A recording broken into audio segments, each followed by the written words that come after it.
Are you emotionally reliant on food?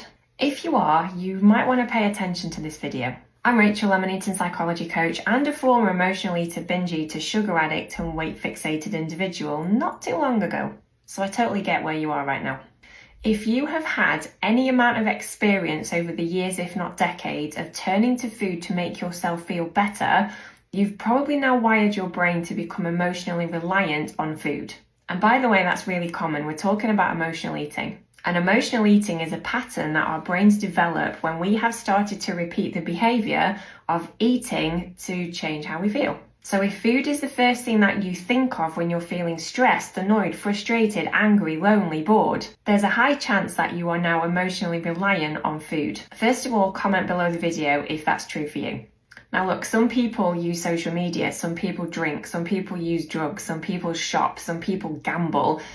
What a lot of people do is they turn to food because it's very convenient, very accessible and socially acceptable. So your brain just picked food. And at some point that would have worked. It would have actually soothed you when you were needing it. So your subconscious simply learned, if I'm feeling bad or stressed or upset or angry or lonely or bored, chocolate's going to fix it.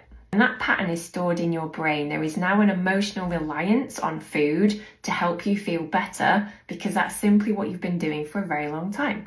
And what we do in my world within Rewire Your Weight is we actually start looking at what those emotions are and how you can start to process them and regulate them without needing to run into the kitchen to eat a handful of whatever it might be. Because I need to tell you something really honestly. If you genuinely want a normal relationship with food, this emotional reliance on needing food at the moment has got to be changed.